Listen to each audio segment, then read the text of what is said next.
Hello students, study time channel में आप सभी का स्वागत है। आज हम कक्षा 10 विषय विज्ञान तिथि 24 सितंबर 2021 का कार्यपत्रक 33 यानी कि वर्कशीट 33 करने जा रहे हैं। यह वर्कशीट हमें शिक्षा निदेशालय राष्ट्रीय राजधानी क्षेत्र दिल्ली द्वारा प्राप्त हुई है। ये वर्कशीट आपके चैप्टर 10 पर आधारित है। ठीक है, इसमें हम गोलीय लेंस तथा प्रकाश का अपवर्तन जो है वो स्टडी करेंगे। गोलीय लेंस जो हैं वो दो प्रकार के होते हैं। पहला है उत्तल लेंस और दूसरा है अवतल लेंस। उत्तल लेंस जो होता है वो किनारे से पतला होता है और बीच में से मोटा होता है। ठीक है, तो किनारों से ये क्या है, पतला है और बीच में से मोटा है, यहाँ पे देखिए। ठीक है, इसी तरह अवतल लेंस जो होता है वो किनारों से मोटा होता है और बीच में से पतला होता है, इस तरह से। ठीक है, तो ये हो गया आपका अवतल लेंस। जो उत्तल लेंस है उसको हम अभिसारी लेंस भी बोलते हैं और अवतल लेंस को हम अपसारी लेंस भी बोलते हैं। तो जैसे आपको पेपर में कई बारी उत्तल लेंस की जगह अभिसारी लेंस आ जाएगा तो आपने घबराना नहीं है, क्योंकि आपको मालूम है कि उत्तल लेंस को हम अभिसारी लेंस बोलते हैं और अवतल लेंस को अपसारी लेंस भी बोल सकते हैं। अब आता है उत्तल तथा अवतल लेंस के किरण आरेख बनाने के नियम। तो उसके लिए बेटा मैं आपको सजेस्ट करूंगी कि ये नियम पढ़ने से पहले आप अपनी एनसीईआरटी के चैप्टर 10 और फिगर 10.13, 10.14 और 10.15 यानी कि 10.13, 10.14 और 10.15 जो है वो निकाल लीजिए, ताकि जो मैं यहाँ समझाऊंगी आप अपनी बुक में से इजीली उसको देख के समझ सकते हो। तो पहला पॉइंट है, देखिए, मुख्य अक्ष के समांतर आने वाली प्रकाश किरण उत्तल लेंस में अपवर्तन के बाद लेंस के दूसरी ओर फोकस से जाती है। तो इसमें आप 10.13 का ए भाग देखिए कि जो उत्तल लेंस है ये मुख्य अक्ष कौन सा है, F1 F2। इसके समांतर ऊपर देखो एक किरण जा रही है जहाँ तीर का निशान लगा हुआ है। ये किरण जब उत्तल लेंस पे आती है तो अपवर्तन के बाद वो हमेशा कहाँ से निकलेगी, फोकस से निकलेगी। तो कौन से फोकस से, F2 से वो निकलेगी। तो ये आपका नियम हो गया पहला वाला। दूसरा देखिए, मुख्य अक्ष के समांतर आने वाली प्रकाश किरण अवतल लेंस से अपवर्तन के बाद लेंस के दूसरी ओर फोकस से जाती है। तो यहाँ पे आप देखिए चित्र 10.13 का बी भाग, यहाँ पे क्या दिया हुआ है, अवतल लेंस दिया हुआ है। आप यहाँ पे भी देखो मुख्य अक्ष दिया हुआ है F1 F2, ये मुख्य अक्ष है और इसके समांतर, मुख्य अक्ष के समांतर देखो ऊपर प्रकाश की किरण आ रही है जहाँ तीर का निशान लगा हुआ है। जब वो अवतल लेंस पे आती है तो अपवर्तन के बाद क्या होता है, वो हमें ऐसा प्रतीत होता है कि वो F1 पे आके वहाँ से गुजर रही है। ठीक है, इसके बाद देखिए थर्ड, दोनों ही प्रकार के लेंस में जब प्रकाश किरण प्रकाशिक केंद्र से गुजरती है तो अपवर्तन के बाद बिना विचलन के जाती है। तो इसमें आप देखिए 10.15 का ए और बी भाग दोनों ही लेंस में देखिए, चाहे वो उत्तल लेंस है चाहे अवतल लेंस है, जब वहाँ से प्रकाश किरण जो है प्रकाशिक केंद्र, ये जो ओ लिखा हुआ है वो क्या है, इसका प्रकाशिक केंद्र है। तो जब भी प्रकाश की किरण प्रकाशिक केंद्र से जाती है तो वो बिना किसी विचलन के जाती है। वहाँ पे कोई भी उसका एंगल जो है या कोई कोण जो है वो चेंज नहीं होता, वो बिना विचलन के बिल्कुल सीधी जो है प्रकाशिक केंद्र से निकल जाती है। तो ये तो हमारे हो गए उत्तल और अवतल लेंस के किरण आरेख बनाने के नियम। ठीक है, अब हम आते हैं लेंस सूत्र। लेंस सूत्र क्या होता है, उसका फॉर्मूला है 1/v माइनस 1/u बराबर 1/f। ठीक है, अब आवर्धन क्या होता है, आवर्धन होता है, इसको हम m से लिखते हैं, ये होता है h'/h। h' क्या होता है, प्रतिबिंब की ऊंचाई, h होता है बिंब की ऊंचाई। ठीक है, और इसको हम ऐसे भी लिख सकते हैं v/u। v जो है वो क्या होती है, प्रतिबिंब की दूरी होती है और u जो होता है वो बिंब की दूरी होती है। फिर आता है लेंस की क्षमता। लेंस की क्षमता का फॉर्मूला क्या है, P बराबर 1/f। f जो है इसमें क्या है, फोकस दूरी है, इसको हम मीटर में लिखते हैं। P आपको मालूम ही है लेंस की क्षमता होती है। ठीक है, क्षमता का मात्रक क्या है, डायोप्टर। इसको हम किससे लिखते हैं? डी से। ठीक है। इसके बाद देखिए प्रकाश अपवर्तन के नियम। ठीक है। पहला नियम क्या है? आपतित किरण, अपवर्तित किरण तथा दोनों माध्यमों को अलग करने वाले पृष्ठ के आपतन बिंदु पर अभिलंब सभी एक ही तल में होते हैं।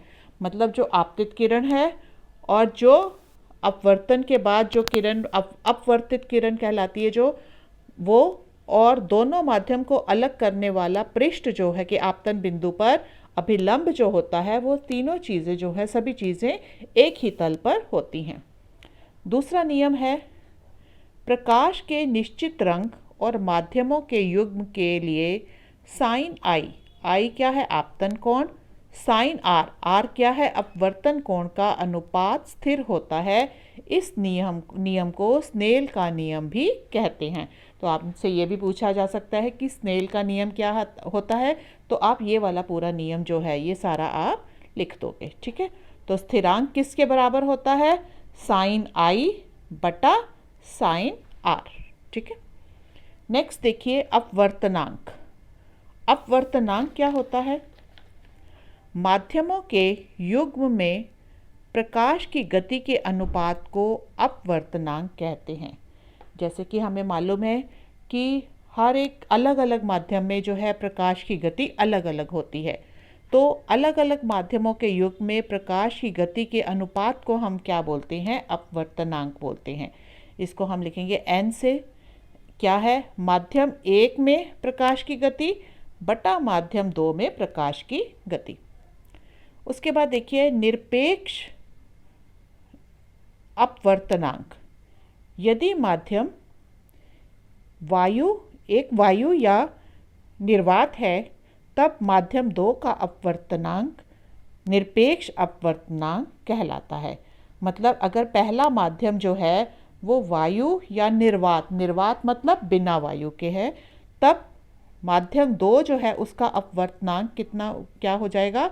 वो निरपेक्ष अपवर्तनांक कहलाता है। जैसे C निर्वात में प्रकाश की गति बटा माध्यम में प्रकाश की गति। ठीक है। तो इसमें दो का कंपैरिजन आता है कि एक वायु या निर्वात में और दूसरा है कि कोई भी जो आपको माध्यम दिया गया है उसमें प्रकाश की गति, उनका जो यहाँ पे इसको हम क्या बोल देते हैं? निरपेक्ष अपवर्तनांक कहलाता है।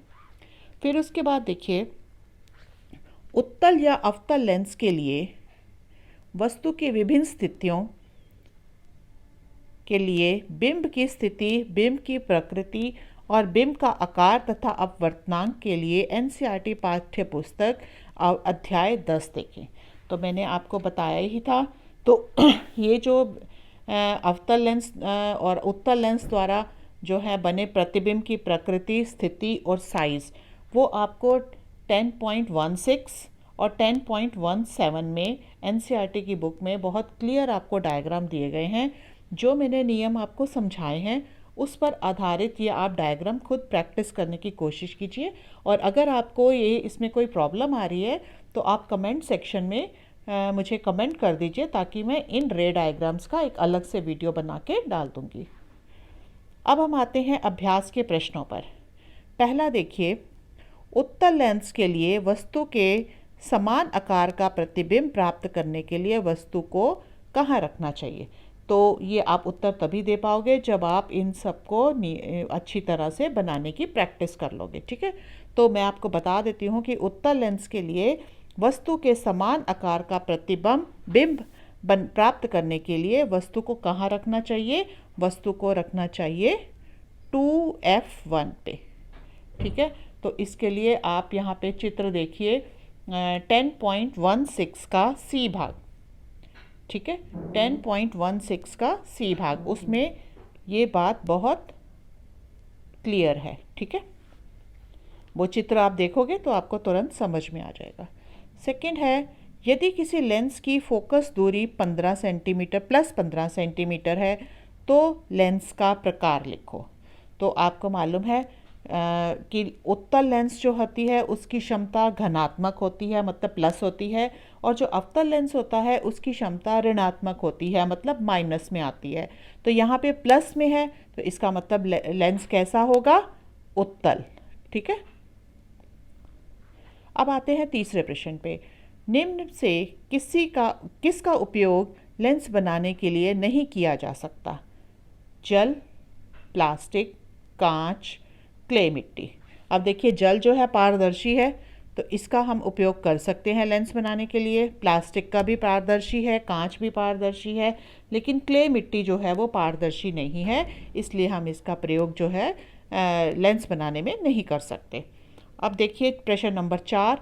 अनंत लेंस के उत्तल लेंस के लिए वस्तु को लेंस की ओर ले जाने पर प्रतिबिंब के आकार में क्या परिवर्तन होगा? तो जैसे जैसे हम उसको लेंस की ओर लेके जाएंगे तो उसका साइज़ जो है वो क्या होता जाएगा? बढ़ता जाएगा, मतलब प्रतिबिंब का साइज़ बढ़ता जाएगा। तो इसका उत्तर क्या होगा? उत्तल लेंस के लिए वस्तु को लेंस की ओर ले जाने पर प्रतिबिंब का आकार बढ़ता जाएगा। ठीक है। ये जो यहाँ पे नीचे लिखा हुआ है पर ई फोकस, ये वाला भाग बेटा 5वें के साथ है आपका, यहाँ पे ये गलती से यहाँ पे लिखा गया है। ठीक है। तो अब हम 5वां प्रश्न करेंगे। उत्तल लेंस के लिए वस्तु की निम्न स्थितियों के लिए रेखा चित्र बनाइए। तो इसके लिए आपको 10.16 और 10.17 जो है वो एनसीईआरटी की बुक देखनी पड़ेगी। उसमें से आप प्रैक्टिस करोगे तो इन प्रश्नों के जो है उत्तर जो है वो आसानी से दे सकते हो। लेकिन फिर भी मैं यहाँ पे डिस्कस करती हूँ आपसे एक बारी। वक्रता केंद्र तथा फोकस के बीच की दूरी। वक्रता केंद्र और यहाँ पे देखो वक्रता केंद्र, या हम इसको लिख सकते हैं प्रकाशिक केंद्र। ठीक है। प्रकाशिक केंद्र और फोकस के बीच में अगर कोई चीज़ है तो उसका कैसे होगा? प्रतिबिंब कहाँ बनेगा? उसका रेखा चित्र बनाना है हमने, तो इसमें आपका बनेगा,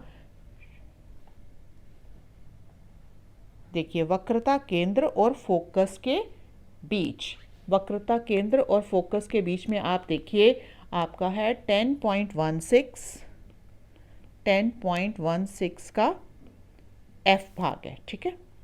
वो चित्र जो है वो वहाँ पे आप देख सकते हो। ठीक है। बी पार्ट देखिए, एफ तथा 2F के बीच, F और 2F के बीच में आप देखेंगे 10.16 का डी भाग। तीसरा है 2F पे, तो इसमें आप देखोगे 10.16 का सी भाग। ठीक है। फिर आता है अनंत पर, अनंत पर आ जाएगा 10.16 का ए भाग। फिर आ जाता है नेक्स्ट पार्ट ये वाला ई पार्ट फोकस पर, तो फोकस पर होगा तो आपका आ जाएगा 10.16 का ई भाग। ठीक है। इसमें अगर कोई आपको प्रॉब्लम आ रही है तो कमेंट सेक्शन में मुझे अपनी प्रॉब्लम बता दीजिए, मैं सॉल्व कर दूंगी आपकी बेटा। ठीक है। अब देखिए नेक्स्ट, लेंस के संदर्भ में परिभाषित करो वक्रता केंद्र और फोकस। ठीक है। तो वक्रता केंद्र क्या होता है, इसकी परिभाषा आप लिख लीजिए, मैं बोल रही हूँ आप लिख लीजिए। उत्तल अथवा अवतल दो गोलीय पृष्ठ होते हैं, इनमें से प्रत्येक पृष्ठ एक गोले का भाग होता है। इन गोलों के केंद्र लेंस के वक्रता केंद्र कहलाते हैं। ठीक है। अब इसके बाद आता है फोकस। फोकस की परिभाषा लिखिए, लेंस पर मुख्य अक्ष के समांतर प्रकाश की बहुत सी किरणें आपतित हैं। ये प्रकाश किरणें लेंस से अपवर्तन के बाद मुख्य अक्ष पर एक बिंदु पर अभिसरित हो जाती हैं। मुख्य अक्ष पर यह बिंदु लेंस का मुख्य फोकस कहलाता है। ठीक है बेटा, क्लियर है सबको? इसके बाद देखिए क्वेश्चन नंबर 7, लेंस की क्षमता को परिभाषित कीजिए। ठीक है, सबसे पहले हमने क्या करना है, लेंस की क्षमता बतानी है, उसकी परिभाषा बतानी है। तो इसमें आप नोट कीजिए, इसका आंसर नोट कीजिए। किसी लेंस द्वारा प्रकाश किरणों को अभिसरण या अपसरण करने की मात्रा को उसकी क्षमता कहा जाता है। ठीक है, इसे P से निरूपित करते हैं और आगे हम लिख भी सकते हैं P बराबर 1/f। अब आगे पूछा है, यदि किसी लेंस की क्षमता +2 डायोप्टर है तो फोकस दूरी तथा लेंस का प्रकार बताइए। तो हमने अभी फॉर्मूला पढ़ा, P बराबर 1/f। लेंस की क्षमता कितनी है, तो यहाँ पे देखिए लेंस की क्षमता P है, 2 दी हुई है हमें, 2 बराबर 1/f। f को ऊपर ले जाएंगे यहाँ पे, और तो क्या बन जाएगा यहाँ पे, f बराबर 1/2, तो क्या हो जाएगा 0.5 मीटर, तो कितना हो जाएगा 50 सेंटीमीटर। तो ये आपकी हो जाएगी इसकी फोकस दूरी हो जाएगी।